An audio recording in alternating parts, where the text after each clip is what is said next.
La douleur après une séparation. Pourquoi, lorsqu'on se sépare de quelqu'un, la douleur est parfois si intense? Je vois encore trop de personnes qui se jugent après une séparation, en se disant «Mais finalement, ce n'était qu'une relation. Pourquoi est-ce que j'ai aussi mal?» Arrête tout de suite avec ces questions qui te font plus de mal qu'autre chose.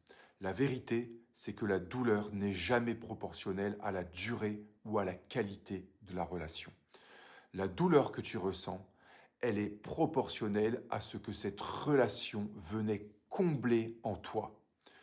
Pour certains, cette relation, elle apportait de la sécurité.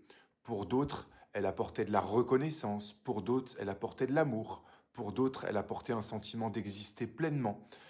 Et en fait, quand la relation s'arrête, ce n'est pas seulement l'autre qui disparaît. C'est ce que cette relation permettait de ressentir, permettait de combler. Et donc, on se retrouve avec quelque chose qui nous manque. Et le but du coaching, c'est de travailler précisément là-dessus.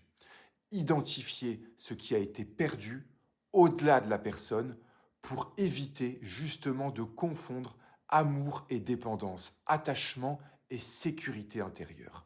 Voilà, j'espère que cette vidéo t'aura aidé pour comprendre ce que tu peux ressentir après une séparation. Mais encore une fois, ce que tu ressens, ça n'est pas une fatalité.